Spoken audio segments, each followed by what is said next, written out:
વિદ્યાર્થી મિત્રો, ધોરણ 12 ગણિત એમાં પ્રકરણ 11 એની અંદર આપણે 8મા દાખલા સુધી જોયેલું. હવે આપણે 9મા દાખલાથી આગળના દાખલાઓ જોઈશું. 11.2નો આજે અભ્યાસ પૂરો કરીશું. એમાં દાખલા નંબર 9 જે છે, 9મો દાખલો, એની રકમ આ પ્રમાણે છે. બિંદુઓ 3, -2, -5. એટલે એક બિંદુ છે 3, -2, -5 અને બીજું બિંદુ આપેલું છે 3, -2, 6 માંથી પસાર થતી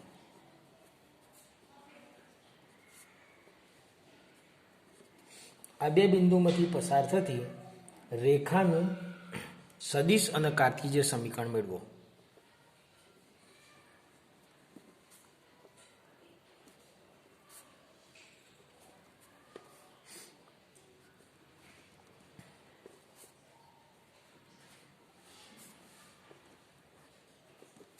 હવે અહીંયા આગળ તમારી સમક્ષ જો વાત કરવામાં આવે તો એક રેખા છે.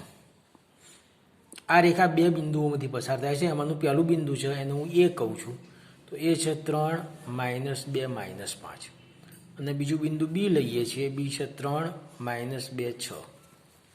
તો આ એ બી જે થઈ એની દિશા થવાની. તો રેખા આ જે માગેલ રેખા L A bar is equal to 3, -2, -5 માંથી પસાર થાય છે. રેખા એલની દિશા, જે દિશા છે એ બીની દિશા થશે. એટલે એ બી એટલે બી ઓછા એ, તો બી માઇનસ એ શું મળશે? તો 3 - 3 એટલે 0, -2 -2 એટલે +2 એટલે 0, 6 - 5 એટલે 11. આ જે દિશા થઈ હું એને એલ કહું, તો દિશા એલ. હવે રેખાનું સદિશ સમીકરણ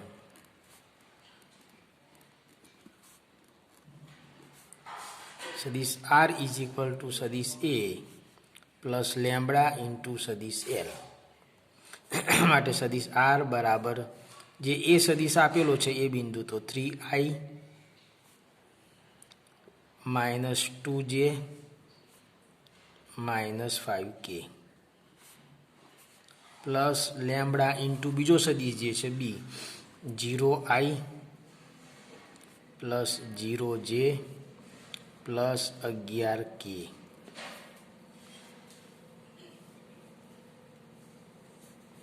બરાબર. તો આ જે મળ્યું એ આપણને રેખાનું સદિશ સમીકરણ મળ્યું. આપણે કાર્તિજ્ય સમીકરણ પણ મેળવવાનું છે, એટલે જે સદિશ સમીકરણ દર્શાવે છે.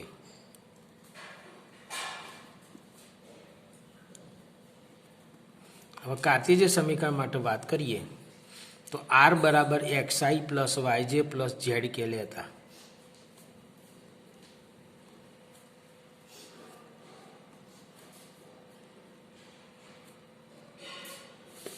તો આ આર છે, એની જગ્યાએ હું લઉં છું xi plus yj plus zk is equal two 3i વત્તા 0 લેમ્બડા i એટલે ફક્ત 3i જ થવાના. પછી -2j અને 0 લેમ્બડા j એટલે એ પણ -2j જ થવાના. અને ત્રીજો ઘટક વિચારીએ, -5k પ્લસ 11k લેમ્બડા એટલે -5 પ્લસ 11 લેમ્બડા કે. એટલે અહીંયા આગળ જો તમે જોવા જશો તો ઘટકોને સરખાવશો તો x બરાબર 3 વત્તા 0 લેમ્બડા, y બરાબર -2 વત્તા 0 લેમ્બડા અને z બરાબર -5 વત્તા 11 લેમ્બડા. માટે x ઓછા 3/0, y વત્તા 2/0, z વત્તા 5/11 લેમ્બડા. માટે x - 3/0 is equal two y plus 2/0 is equal to Z plus 5/11 આ જે છે એ રેખાનું કાર્ટેશિયન સમીકરણ દર્શાવે છે એમ કહી શકાય છે. આ હતો આપણો દાખલા નંબર 9. હવે આપણે 10મો દાખલો અને 11મો દાખલો નથી ગણવાનો. હવે આપણે દાખલા નંબર 12 જોઈએ. જુઓ દાખલા નંબર 12. 12મા દાખલાની રકમ આ પ્રમાણે છે. બે રેખાઓ આપેલી છે, બંને પરસ્પર લંબ હોય તો પી શોધો એવું કીધું છે. પહેલી રેખાનું સમીકરણ છે 1 - x upon 3 is equal to 7y minus 14 upon 2p is equal to z minus 3 upon 2. અને બીજી રેખા આપેલી છે 7 - 7x upon 3p is equal to y - 5 upon 1 is equal to 6 minus z upon 5. પરસ્પર લંબ હોય તો પી શોધો. આ બંને રેખાઓ જો પરસ્પર લંબ હોય તો પી શોધવાના કીધા છે આપણને. એટલે આપણે અહીંયા આગળ સરળતાથી સમજી શકાય એવું તો છે જ, પણ તેમ છતાંય જોઈએ શાંતિથી. આ બંને પરસ્પર લંબ છે એમ કીધું છે. એટલે પહેલી જે રેખા છે એના સમીકરણનું હું ગોઠવું છું. તો પહેલી રેખાનું સમીકરણ જે છે 1 - x upon 3 is equal to 7y minus 14 upon 2p is equal to z minus 3 upon 2. આને જો ગોઠવણ કરું તો અહીંયા x minus 1 upon minus 3. ઉપરથી માઇનસ કોમન કાઢ્યા અને નીચે પણ માઇનસ કોમન કાઢ્યા એટલે આ પ્રમાણે ગોઠવણ થશે x minus 1 upon minus 3. ઉપરથી 7 કોમન કાઢીએ અને એને નીચે લાવી દઈએ તો 2p upon 7 થશે. અંશમાંથી છેદના છેદમાં જશે અને z minus 3 upon 2 થશે. હવે આ રેખાની દિશા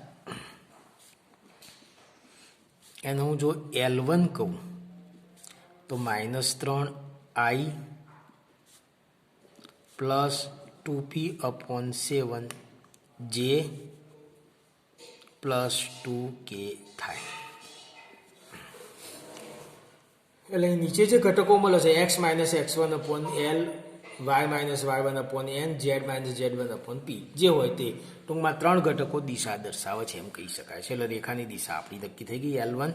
હવે બીજી રેખાનું સમીકરણ છે 7 - 7x upon 3p is equal to y minus 5 upon 1 is equal to 6 minus z upon 5.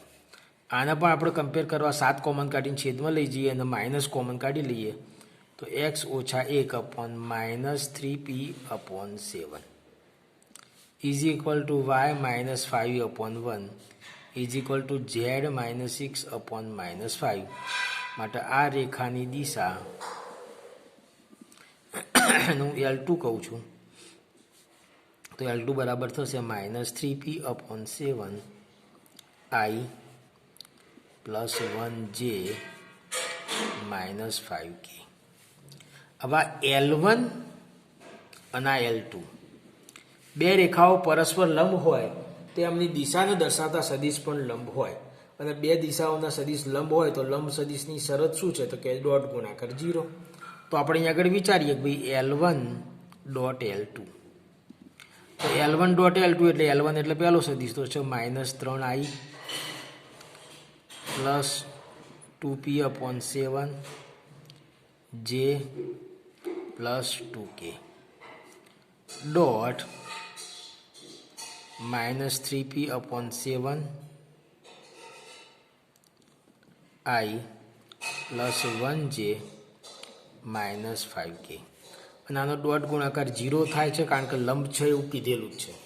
હવે આમાં પહેલા ઘટકનો ગુણાકાર બીજા ઘટકનો ત્રીજા તો પહેલો ઘટક પહેલા ઘટક સાથે ગુણીએ તો માઇનસ ગુણ્યા માઇનસ પ્લસ થશે 3 × 3 = 9 p upon 7 વત્તા બીજા ઘટકનો ગુણાકાર તો 2p upon 7 વત્તા ત્રીજા ઘટકનો ગુણાકાર તો 2k - 5k એનો 5 × 2 = 10 હવે 10 છે અને પેલી બાજુ લઈ જઈએ આપણે, તો 10 આ બાજુ જશે તો કેટલા થઈ જશે? પ્લસ થઈ જશે.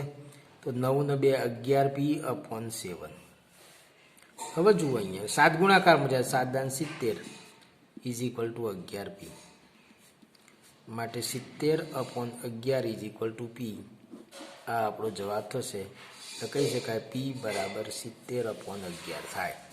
આ હતો આપણો દાખલા નંબર 12. હવે આપણે દાખલા નંબર 13 વિશે વાત કરવી છે. 13મા દાખલાની રકમ પણ આના જેવી જ છે. એની અંદર બીજું કંઈ વિશેષ નથી, ફક્ત એટલું જ છે કે ભાઈ તમે જે બે રેખાઓ છે પરસ્પર લંબ છે એવું બતાવવાનું છે. દાખલા નંબર 13મા દાખલાની અંદર જે બે રેખાના સમીકરણ છે કે રેખાઓ, પહેલી રેખાનું સમીકરણ છે x - 5/7 ઇઝ ઇક્વલ ટુ બીજી રેખાનું સમીકરણ છે y + 2/-5 ઇઝ ઇક્વલ ટુ ત્રીજી રેખાનું સમીકરણ છે z/1. સોરી, આ એક જ રેખાનું સમીકરણ છે. બીજી રેખાનું સમીકરણ x/1 is equal two y/2 is equal two z/3 છે. અને બતાવવાનું છે આ બંને રેખાઓ પરસ્પર લંબ છે. અહીંયા આગળ પહેલી રેખા પરથી એની દિશા લઈશું, બીજી રેખા પરથી એની દિશા લઈશું, બંનેનો ડોટ ગુણાકાર કરીશું. જો એ 0 આવતો હોય તો આપણે કહી શકીએ કે બંને રેખાઓ પરસ્પર લંબ છે. એટલે પહેલી રેખાનું સમીકરણ કહીએ, રેખા L1 નું સમીકરણ x - 5/7 is equal two y - -2/-5 is equal two z - 0/1. માટે રેખાની દિશાને હું L1 સદિશ તરીકે લઉં છું, તો 7i - 5j + 1k થશે. અને બીજી રેખા L2 નું સમીકરણ તો x/1 is equal two y/2 is equal two z/3 છે. આને જોઈએ તો x - 0/1 y - 0/2 z - 0/3. માટે આ રેખાની દિશા હું L2 લઉં છું, તો 1i + 2j + 3k થશે.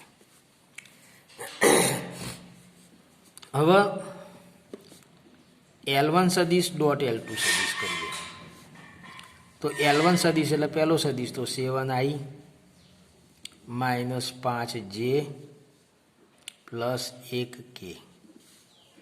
ડોટ બીજો સદિશ છે 1i + 2j + 3k. તો 7 એકા 7, -5 દુ 10 + 3 એકા 3. તો 7 ને 3 10, ઓછા 10 એટલે 0 થશે. માટે બંને રેખા પરસ્પર લંબ છે તેમ કહેવાય. તો આ હતો આપણો દાખલા નંબર 12. હવે આપણે દાખલા નંબર 13 વિશે વાત કરીશું. આ તો દાખલા નંબર 13. હવે આપણે દાખલા નંબર 14 વિશે વાત કરીશું. 14મા દાખલાની રકમ આ પ્રમાણે છે.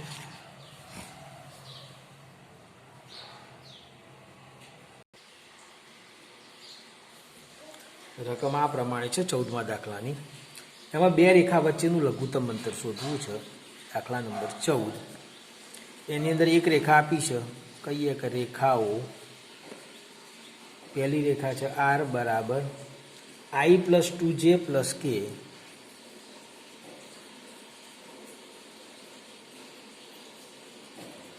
પ્લસ લેમ્બડા ઇન્ટુ એની દિશા છે i - j + k.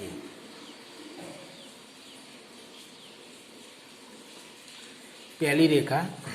અને બીજી રેખાની વાત કરીએ તો એનું સમીકરણ આ પ્રમાણે છે 2i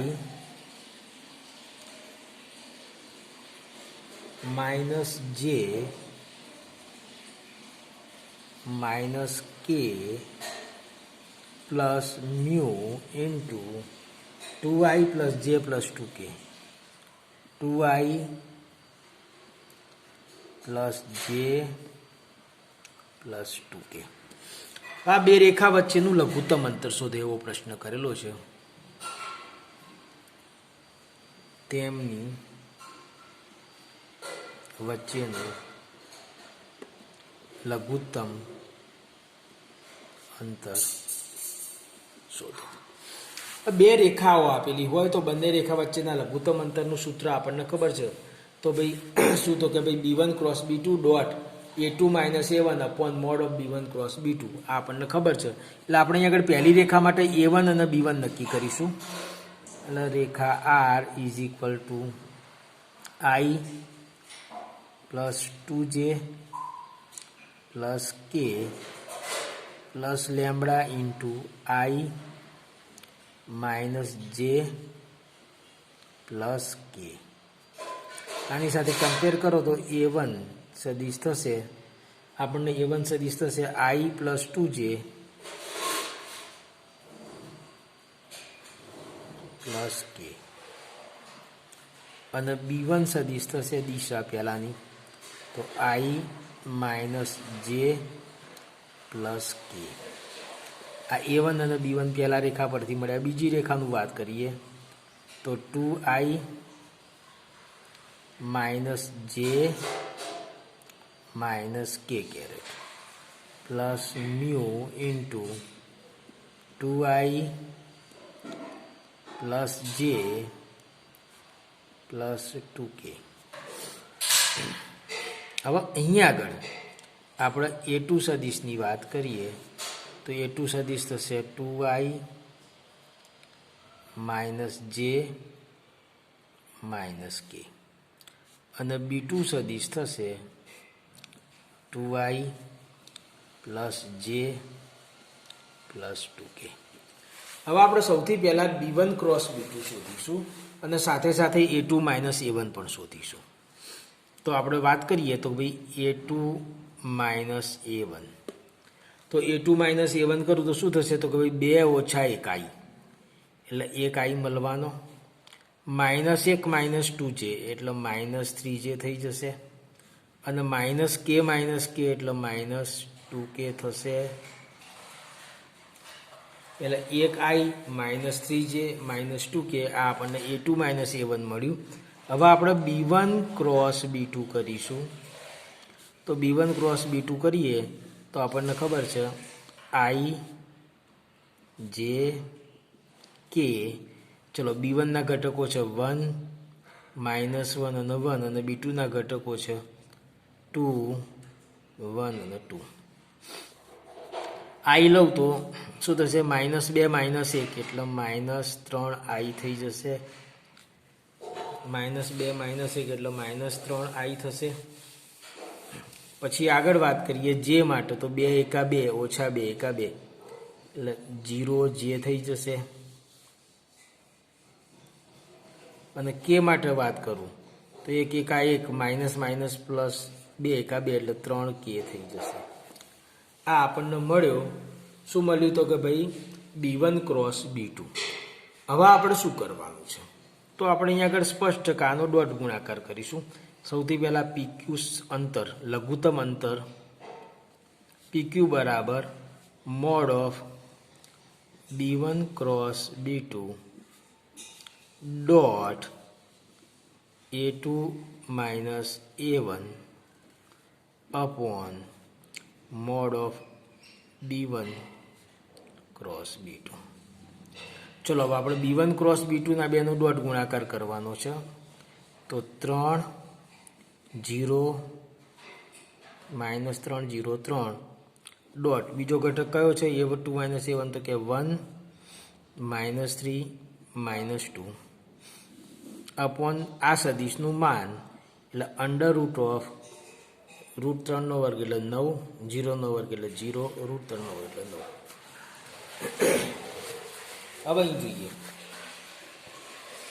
તો માઇનસ 3 0 અને માઇનસ 6 એટલે માનાંકમાં માઇનસ 3 માઇનસ 6 અપોન રૂટ એટલે 3 રૂટ 2 થઈ જશે, રૂટ 9 રૂટ 18 એટલે થઈ જશે એટલા તો શું થયું તો કે ભાઈ માનાંકની અંદર 3 ને 6 9 એટલે એનું માનાંક 9 થઈ જશે 3/√2 3 તરી 9 એટલે આપણને 3/√2 મળશે જે આપણને લઘુત્તમ અંતર મળ્યું કહેવાશે. તો આ હતો આપણો દાખલા નંબર 14. તો 14 દાખલા સુધીના દાખલાઓ આપણે જોયા. નેક્સ્ટ તાસની અંદર આગળના દાખલાઓ જોઈશું. અસ્તુ.